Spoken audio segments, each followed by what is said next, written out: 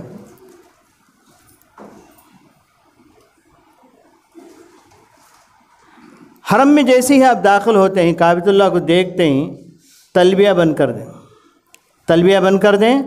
اب اس کے بعد جو دعا عام طور پر مسجدوں میں داخل ہونے کی ہے وہی دعا پڑھیں، لیکن ساتھ ساتھ یعنی صلاۃ و سلام بھی پڑھ لیں. اور وہ یہ دعا ہے، بسم اللہ والصلاۃ والسلام علی رسول اللہ اللہم افتح لی ابواب رحمتک. اللہ کے نام سے بھی داخل ہوتا ہوں اور رسول اللہ صلی اللہ علیہ وسلم پر میں درود و سلام بھیجتا ہوں.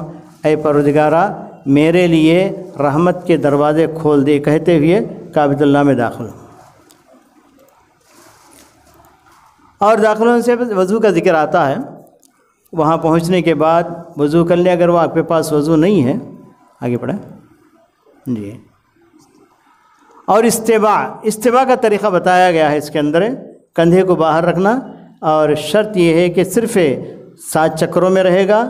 لیکن جیسے ہی طواف ختم ہوا آپ پورے طور پر دونوں کندھوں پر اوڑھ لیں. اور لیکن یہاں پر جب حجر اسود کا استلام کریں تو اس بارے میں اس بات کا خاص خیال رکھیں. عام طور پر بھیڑ کے دنوں میں، حج کے دنوں میں استلام کرنا بہت ہی مشکل ہو جاتا ہے. ایسی حالت میں اگر حجر اسود کا استلام کرنا ہی ہے تو کچھ اوقات ہی ان کا خاص خیال کر کے جائیں آپ.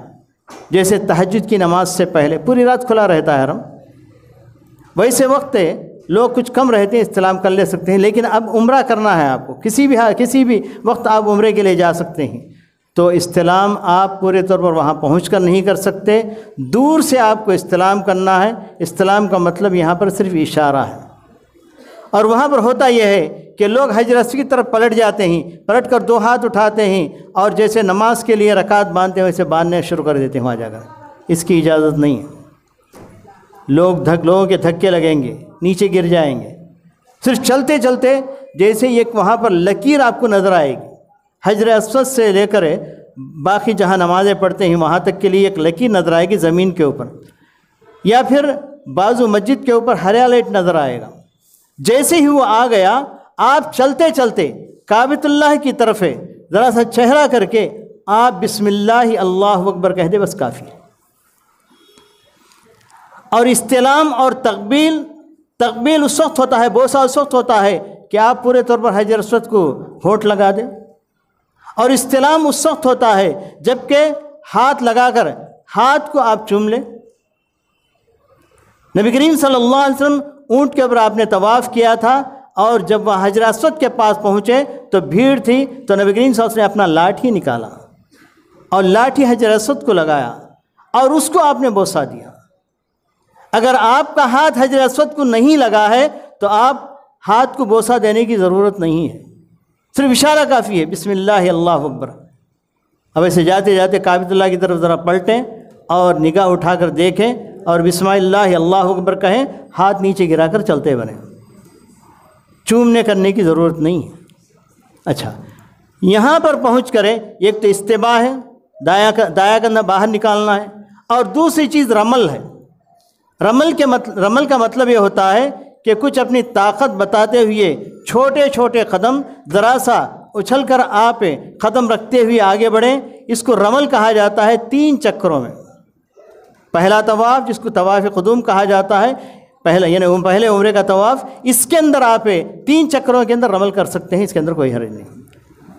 لیکن عورتوں کے لیے رمل نہیں ہے، عورتوں کے لیے رمل نہیں ہے، عورتوں کے لیے استباء نہیں ہے۔ عورتیں معمول اپنے جیسے چلنا ہمیں سے چلیں گے، مردوں کے لیے رمل ہے۔ اچھا، اس کے بعد آگے بڑھیں۔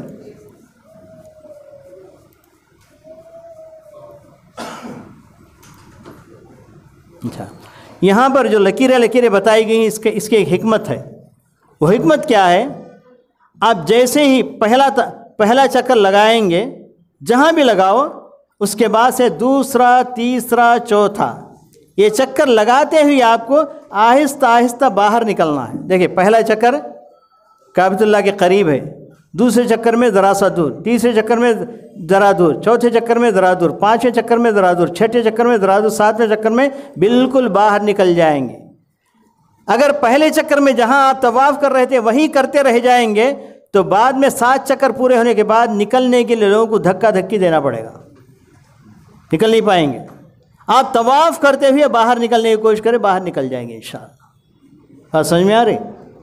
اور جب طواف جب شروع کرتے ہیں، طواف شروع کرتے وقت کہ ایسا نہ ہو کہ آپ بالکل زبردستی مجھے کعبۃ اللہ تک پہنچنا ہے، زبردستی ڈھکلتے ہوئے، نہیں، آپ پہلا چکر بھی آہستہ آہستہ اندر جائیں، جیسے جیسے چکر ختم ہوتے جاتے ہیں ویسے ویسے باہر آئیں۔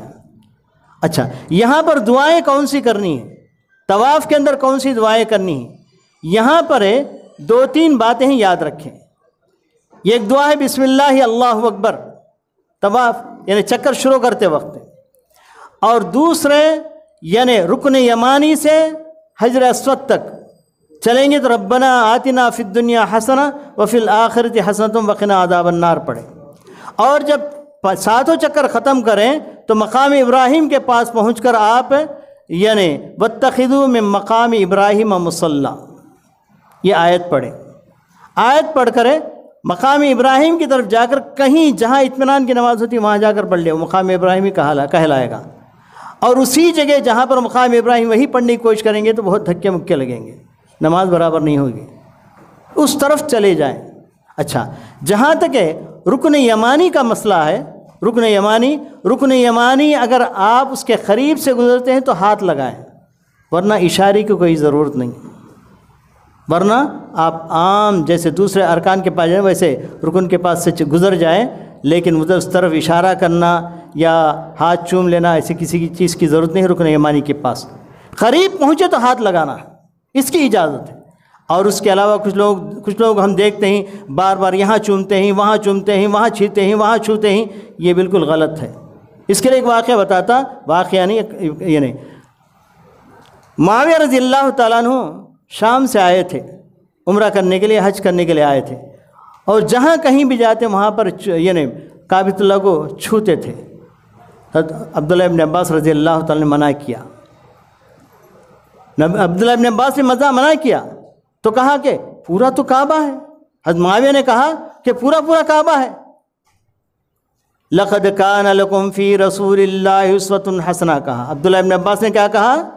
نبی کریم صلی اللہ علیہ وسلم کے لیے تمہارے لیے اسوہ ہے، نبی کریم صلی اللہ علیہ وسلم کی زندگی میں نبی نے جو کیا ہے وہ کیا ہے۔ نبی کو میں نے دیکھا کہ مستلم وہاں جا کر اپنے آپ کو چمٹا لیے تھے کعبۃ اللہ سے، حجر اسود کو آپ نے بوسہ دیا تھا اور رکن یمانی کو آپ چھویا تھا، تو بس اتنا ہی کرنا ہے۔ تو رجعنا الی اسوۃ رسول اللہ کا کس نے؟ معاویہ رضی اللہ تعالیٰ نے، جبکہ عبداللہ ابن عباس چھوٹے ہیں عمر کے اندر، لیکن جب نبی کی بات آ گئی، سنت کی بات آ گئی تو فوراً معاویہ رضی اللہ عنہ نے کہا رجعنا الی اسوۃ رسول اللہ صلی اللہ علیہ وسلم، اب میں کہیں بھی نہیں چھوؤں گا، جہاں نبی صلی اللہ علیہ وسلم نے چھوا ہے وہیں پر چھوؤں گا۔ تو یہاں پر دعائیں کرنی ہے۔ اگر آگے بڑھ کر اب دروازہ اور رکن کیا کہتے ہیں حجر اسود دونوں کے درمیان اگر موقع مل جائے تو آپ خوب چمٹ کر دعائیں کیجیے۔ نبی صلی اللہ علیہ وسلم نے حضرت عمر سے کہا تھا یہ وہ جگہ ہے جہاں پر آنسو بہانا ہے، آنسو بہاؤ۔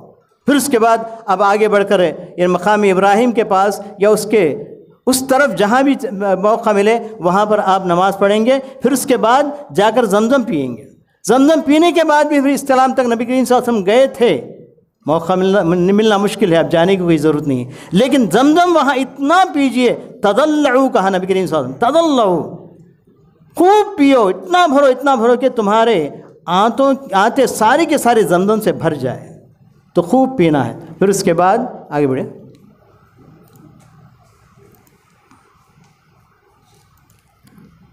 اب اس کے بعد ہم لوگ آ رہے ہیں صفا مروہ۔ صفا مروہ کی سعی، صفا مروہ کی سعی جیسے ہی صفا پہاڑی پر آپ جائیں گے، اب تو پہاڑ نہیں ہے، صرف ایک نشانی بنا دی گئی ہے، ذرا بلندی پر ہے، درکت بتایا نا، ہاں، طواف کی نماز جب پڑھتے ہیں، دو رکعت نماز جب پڑھتے ہیں تو پہلی رکعت میں قل یا ایھا الکافرون اور دوسری رکعت میں قل ھو اللہ احد پڑھ لیں۔ اور میں بولا ہوں یہ نماز جہاں اطمینان کی ہوتی ہے وہاں جا کر پڑھیں، وہیں بھیڑ میں پڑھنے کی کوئی ضرورت نہیں ہے۔ پھر اس کے بعد ہم جائیں گے صفا پر۔ صفا کے اوپر جیسے ہی چڑھتے ہیں وہاں پر پہنچ کر آپ کعبۃ اللہ کی طرف رخ کریں، اللہ اکبر اللہ اکبر اللہ اکبر کہیں۔ وہاں بھی ایسے کچھ لوگ دو ہاتھ اٹھاتے ہیں، رکعت باندھتے ہیں، پتہ نہیں کیا کیا کرتے ہیں، کچھ کرنے کی ضرورت نہیں، ہاتھ اس طریقے سے کعبۃ اللہ کی طرف کریں، اللہ اکبر اللہ اکبر۔ یہاں پر دو دعائیں مروی ہیں، دو دعائیں۔ اچھا، ہر چکر میں کوئی دعا نہیں ہے، جو دعائیں مروی ہیں وہ انشاءاللہ لکھ کر آپ کو دے دیں گے، اتنی دعائیں یاد کر لیں۔ بقیہ اوقات میں آپ جو قرآن یاد ہے، جو دعائیں یاد ہے کر لے سکتے ہیں، لیکن ہر چکر کے لیے، ہر اس کے لیے الگ دعا نہیں ہے۔ تو صفا کی پہاڑی پر چڑھ کر لا الہ الا اللہ وحدہ لا شریک لہ لہ الملک ولہ الحمد وہو علی کل شیء قدیر، لا الہ الا اللہ وحدہ لا شریک لہ، کیا ہے وہ؟ انجز وعدہ نصر عبدہ حزم الاحزاب وحدہ۔ یہ دو دعائیں ہیں، یہ دعائیں یاد کر لیں صفا کی پہاڑی پر چڑھ کر، اور وہاں اسی جگہ دعا قبول ہونے کی جگہ ہے صفا کی پہاڑی پر۔ آپ کھڑے ہو کر اپنے لیے جتنی چاہے دعا کر لیں، پھر وہاں سے نکلے تو آپ مروہ کی طرف چلیں، اور مروہ کی طرف چلیں گے تو درمیان میں میلین اخضرین، دو ہرے نشان آپ کو نظر آئیں گے، لائٹوں کی شکل میں نظر آئیں گے۔ تو وہاں پر پہنچ کر مردوں کو دوڑنا ہے، عورتوں کو دوڑنا نہیں ہے، اس بات کا خیال رکھیں۔ تھوڑا سا یعنی آپ دوڑنے کی شکل بنائیں، دوڑنے کی ضرورت نہیں، دوڑنے لگ جائیں گے تو عورتیں چھوٹ جائیں گی آپ کے ہاتھ سے۔ یاد رکھیے، ہمیشہ عورتوں کا جو محرم بن کر جاتے ہیں، عورتوں کو اپنے ہاتھ میں ہاتھ لے کر جائیں تاکہ بھیڑ میں کہیں گم نہ ہو جائیں، اور مل کر طواف کریں۔ اچھا، گروپ بنا کر نہیں لوگوں کو تکلیف دینے کے لیے، دو آدمی مل جائے۔ تو اس طریقے سے وہاں پر کچھ لوگ عورتیں کہتی ہیں یہ تو حاجرہ رضی اللہ تعالیٰ عنہ دوڑی تھی، ہم کیوں نہ دوڑیں؟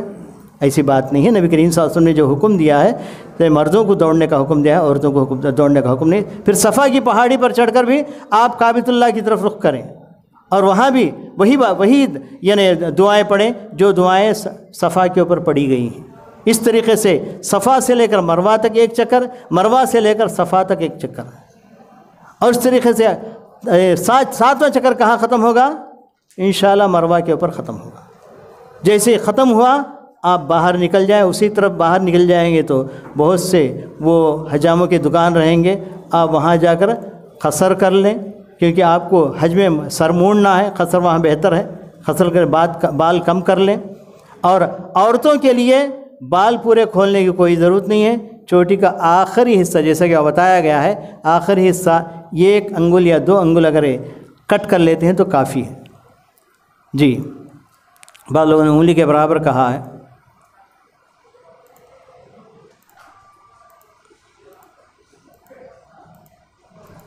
اچھا، ممنوعات احرام شاید سے پہلے آئیں گی، بعد میں بھی شاید آئیں گی۔ بال یا ناخن کاٹنا، خوشبو لگانا، سر ڈھانپنا، جوتا یا موزہ پہننا اور سلا ہوا لباس پہننا یہ منع ہے۔ اسی طریقے سے نکاح یا منگنی کرنا یا نکاح کی باتیں کرنا یا عورت مرد کے درمیان میں تعلقات کی باتیں کرنا ساری منع ہے۔ اور ساتھ ساتھ عورتوں کا دستانے پہننا، کچھ عورتیں عادی ہوتی ہیں برقعے کے ساتھ دستانے پہننے کی، لیکن حج کے دنوں میں وہ نکال دینا چاہیے۔ حج میں جب احرام میں آپ رہتے ہیں، کہا جاتا ہے کہ مرد کا احرام سر میں ہے، عورت کا احرام چہرہ اور ہاتھوں میں ہے۔ تو اس بات پر غور کیجئے کہ مرد سر کھلا رکھنا ہے، عورتیں چہرہ کھلا رکھنا ہے اس وقت تک جب تک مرد سامنے نہ آئے۔ جب مرد سامنے آ جائیں تو اپنے چہرے کے اوپر یعنی نقاب ڈال لینا ہے۔ نقاب 2 قسم کا ہے، ایک ہوتا ہے نوز پہ باندھ لیتے ہیں چہرے پر، یہ ناجائز ہے، لیکن آپ برقعے کے ساتھ یا اس کے اسکارف کے ساتھ ایک ایسا یعنی پردہ رکھیے کہ اس کا ایسے گرا دے تو ڈھک جائے، گھونگھٹ کی طرح سے نیچے گرا دے، ایسا پردہ رکھنا ہے، وہ باندھنے کا نہیں رکھنا، اور چہرہ کھلا بھی رکھنا۔ ماں عائشہ رضی اللہ تعالیٰ کہتی ہیں کہ ہمارا چہرہ یعنی حج کے اندر کھلا رہتا تھا، جیسے ہی کوئی یعنی کوئی کچھ مردوں کا کوئی گروپ آ گیا تو ہم فوراً اجنبی لوگوں کا کوئی گروپ آ گیا تو ہم فوراً اپنے چہرے کو ڈھانک لیتی تھی۔ عورتیں ڈھانکنا وہاں پر تو پورے طور پر بے پردہ ہو جاتی ہیں عورتیں، بڑا آزمائش ہو جاتی ہے مردوں کے لیے، ایسا نہیں ہونا چاہیے۔ تو پردہ نیچے گرا لینا چاہیے، اور ہاتھ کھلے رہنا چاہیے، ہاتھ میں دستانے نہیں پہننا جی۔ اور جائز چیزوں کی بھی ایک فہرست آئے گی۔ دیکھیے ایک منٹ، حدود حرم میں جو بھی کوئی لقطہ پڑا ہے، نیچے کوئی پرس پڑا ہے، کچھ پڑا ہے، اٹھانے کی ضرورت نہیں۔ اگر اٹھاتے ہیں تو جہاں پہنچانے کے مختلف جگہ صندوق بنے ہوئے ہیں، وہاں پہنچانے کا ارادہ ہے تو اٹھا سکتے ہیں، ورنہ آپ اٹھا نہیں سکتے، اور وہاں کے درختوں کو کھیڑ نہیں سکتے۔ طيب، یہ تو روزے کی بات ہو گئی ہے۔ اچھا، مباحات احرام کے اندر یہ چیزیں جائز ہیں۔ گھڑی پہننا، یہ کیا ہے، ہیڈ فون لگانا، یہ کانوں پر لگانا، یہ بھی جائز ہے۔ گاڑیوں میں سوار ہونا، کچھ لوگ گاڑی میں سوار نہیں ہوتے، شیعہ تو بغیر چھت کی گاڑی سے گھومتے ہیں دھوپ کے اندر۔ چشمہ پہننا، مرہم پٹی باندھنا، اسی طریقے سے بیلٹ باندھنا، چپل پہننا، اور نہانا، احرام بدلنا، انگوٹھی پہننا، چھتری استعمال کرنا، یہ تمام جائز ہیں۔ ساتھ ساتھ اگر کسی کے پاس چپل نہیں ہیں، جوتے ہیں، تو جوتے تک استعمال کرنے کی اجازت ہے، بہتر ہے کہ چپل استعمال کریں۔ ھذا وصلی اللہ علی نبینا محمد وعلی آلہ وصحبہ اجمعین۔ اس کے بعد جو لوگ تمتع کر رہے ہیں وہ پورے طور پر بال کاٹنے کے بعد اپنے اصل کپڑوں میں آ جائیں گے، اور جو لوگ قران والے ہیں اسی احرام میں باقی رہیں گے، بال کاٹیں گے نہیں، بال بھی نہیں کاٹیں گے، اپنے احرام میں باقی رہیں گے یہاں تک کہ برحج آ جائے، حج کے ساتھ ساتھ برحج میں چلے جائیں گے۔ ھذا وصلی اللہ علی نبینا محمد وعلی آلہ وصحبہ اجمعین۔ طيب، بارک اللہ فیک۔ وقت زیادہ تو نہیں۔ آپ کے پاس جتنے لوگ سنے ہیں حج کی عمرے کا مکمل طریقہ، مباحات کیا ہے، ممانعات کیا ہیں، اگر کوئی اشکال ہے، کوئی سوال پوچھنا چاہتے ہیں تو آپ کے پاس وقت ہے، ضرور آپ لوگ سوال کر سکتے ہیں۔ اینی بڑی کوئی سوال کرنا چاہتے ہیں؟ کوئی سوال کرنا چاہتے ہیں؟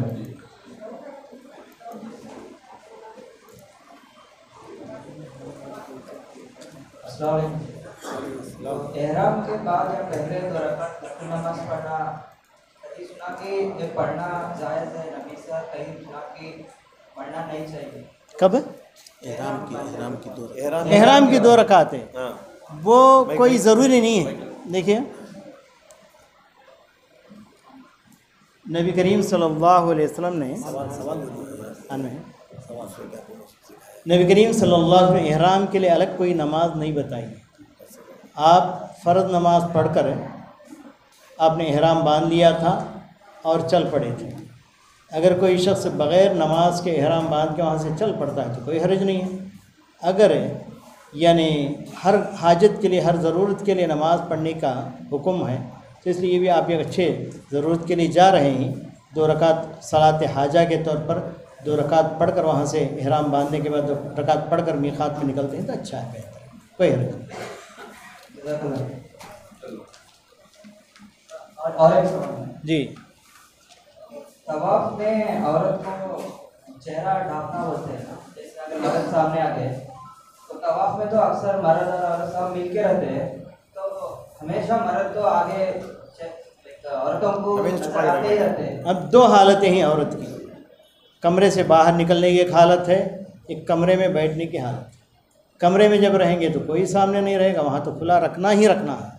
جب باہر نکلتے ہیں تو جہاں تک سڑک پر جاتے ہیں کوئی مرد نظر نہیں آیا، کوئی غیر اجنبی، تو آپ چہرہ کھلا رکھ کر جائیں۔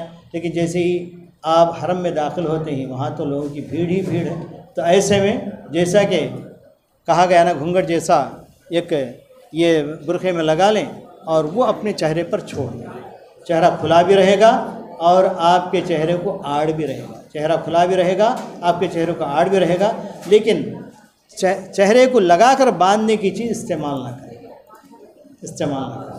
اور اسی طریقے سے یہ جو ماسک جو لگایا جا رہا ہے اس سے بھی پرہیز کریں، اگر وہاں پر کوئی قانون نہ ہو تو، اگر وہاں پر کوئی قانون لا لیا گیا نہیں ماسک لگانا ہی ہے تو پھر ماسک لگانا پڑے گا، ورنہ شرعی اعتبار سے ماسک لگانا بھی عورت کے لیے جائز نہیں ہے، مردوں کے لیے تو جائز نہیں ہے ماسک، نہیں ہے۔ جزاک اللہ۔ بھیا بارک اللہ۔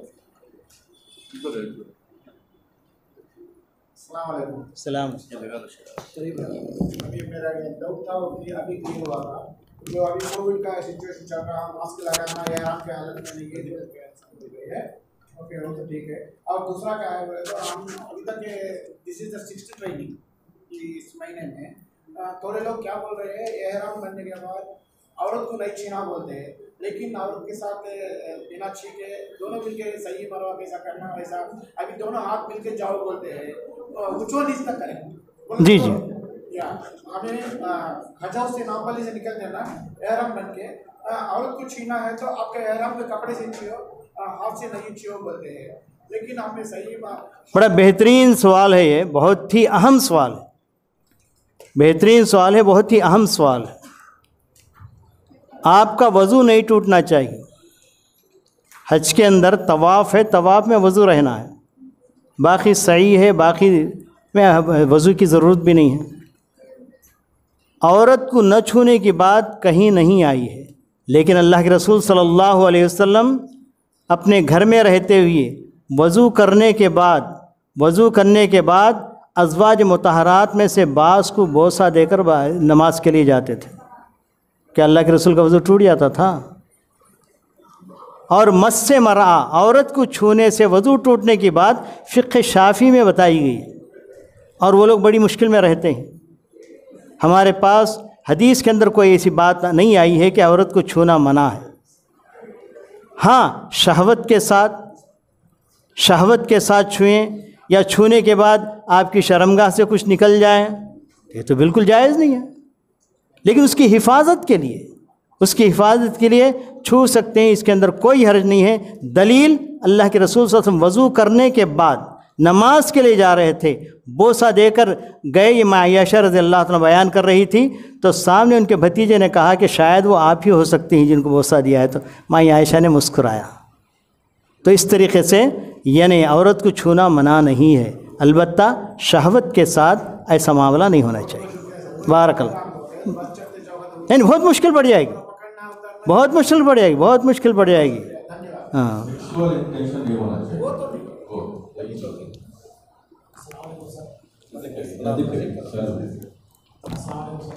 سلام۔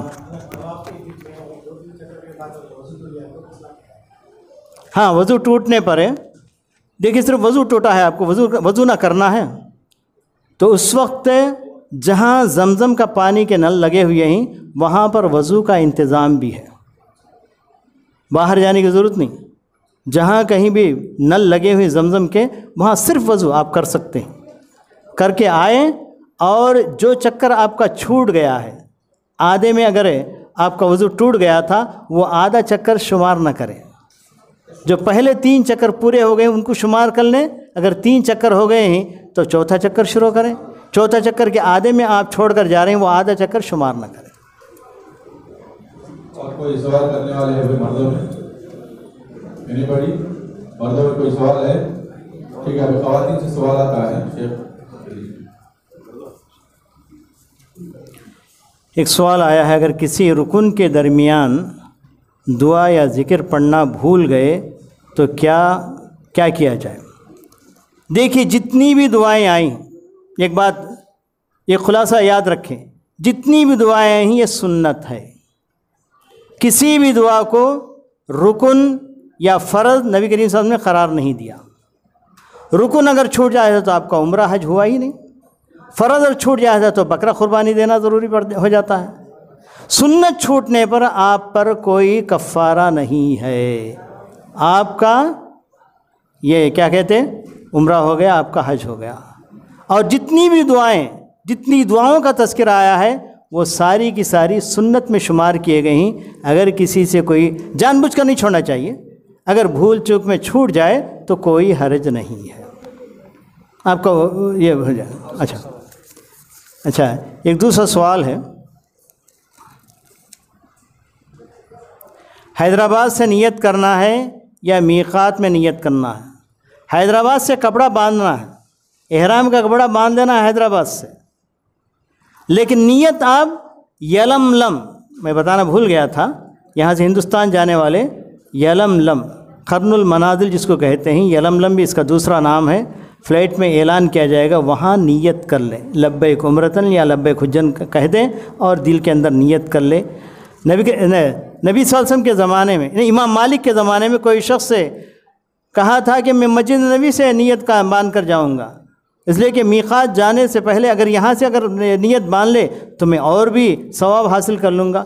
تو اس وقت امام مالک نے پوچھا، تم صحابہ سے کبھی بھی آگے نہیں بڑھ سکتے، صحابہ نے اور صحابہ کو نبی صلی اللہ علیہ وسلم میقات پر پہنچ کر نیت باندھنے کے لیے کہا ہے، تم بھی وہاں جاؤ ورنہ تم گمراہ ہو جاؤ گے۔